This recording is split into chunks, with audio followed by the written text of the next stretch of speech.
The world rarely saw the woman Emily Carter truly was. To most, she was just the kind waitress, always warm, always smiling, the one who remembered your favorite order, who'd refill your coffee even before you asked. But no one noticed the worn soles of her shoes. Or the way her hands trembled slightly when she thought no one was watching. Every morning, she whispered the same silent prayer. Just get through today. For Josh. Josh, her 7-year-old son with stormy eyes and a heart too kind for this world.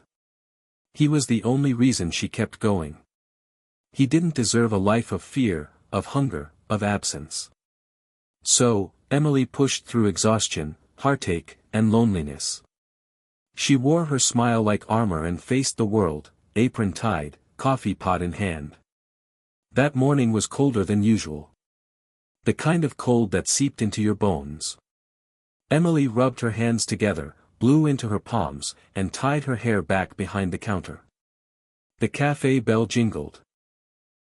A soft sound, but that morning, it felt louder than usual. A tall, well-dressed man entered, his face heavy with sleeplessness. Beside him, a girl, barely 14, thin, frail, her eyes sunken, skin pale like porcelain. She walked like she was afraid the floor might give out beneath her. They sat in the back corner. Emily noticed the way the man's hand trembled as he held the menu. The way the girl refused to meet anyone's gaze. She approached with practiced kindness. "Good morning. I'm Emily. Can I get you something warm?" The man sighed. "Coffee. For me. My daughter, maybe something soft. She hasn't really eaten in a while." Emily turned to the girl. "Sweetheart, how do you feel about honey toast? With just a touch of cinnamon. My son calls it hug on a plate." The girl looked at her, for just a second, then gave a barely noticeable nod.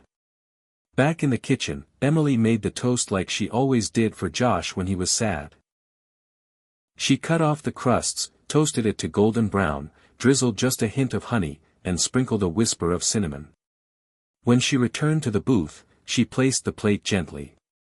"No pressure," she said. "Just, try a bite if you feel like it." She busied herself with other tables, but her eyes kept drifting back. 10 minutes passed. Then 15. And when she looked again, half the toast was gone. The man, Lena's father, had tears in his eyes. "She hasn't touched food in 2 weeks. Not even water, sometimes. I didn't know what else to do." Emily knelt beside him. "Sometimes," she said gently, "people don't need fixing. They need to be seen. Heard. Loved." He nodded, overwhelmed. The next morning, Emily had just wiped down the counter when the bell jingled again. It was her. Lena. Alone. She had a scarf around her neck, still pale, still thin, but something in her posture had changed. She didn't shrink into corners anymore. "Can I sit at the counter today?" she asked, quietly. Emily smiled. "Of course, sweetheart. Toast's coming right up." That morning, they talked. Lena didn't say much at first, but Emily didn't push. She just listened. And sometimes, that's all it takes. Over the next week, Lena returned daily. Some days she ate toast. Other days, half a muffin. Eventually, pancakes with strawberries. But more importantly, she started talking. About her mom. About the hospital rooms. About the silence in her house. And one day, in a broken voice, she said, "I didn't want to die. I just didn't know how to live anymore." Emily reached across the counter and held her hand. "Then we'll learn together."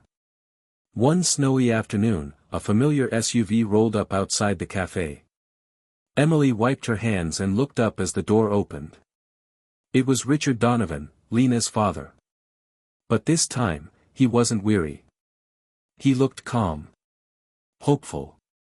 He approached Emily, holding an envelope. I've sent my daughter to every specialist across Europe.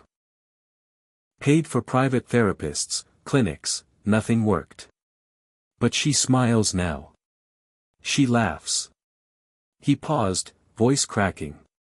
Because of you. Emily shook her head. No, because someone finally listened. That's all she needed. He handed her the envelope. This is not a reward. It's not charity. It's a thank you. From a father who got his daughter back. Inside, a check, $250,000. And a letter. Emily, use this to start your bakery. The one your mother used to dream of. Give Josh the life you fought so hard to provide. And know that you've changed more than one life, you've healed a family. Forever grateful, Richard. 6 months later, the Emily's Hearth Bakery opened its doors. In the heart of Boston, on a cozy tree-lined street, it became a haven. Not just for breakfast, but for broken souls.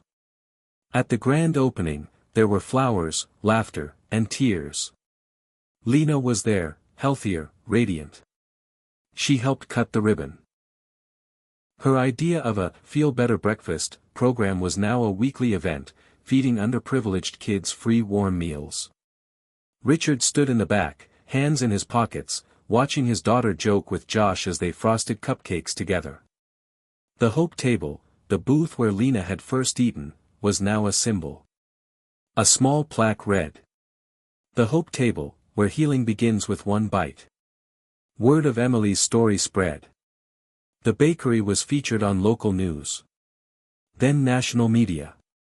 But fame didn't change her. She still wore that same warm smile. Still served toast to sad strangers.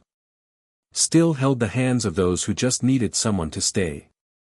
Lena came every weekend to help. Josh had his own apron that said, Junior Muffin Boss.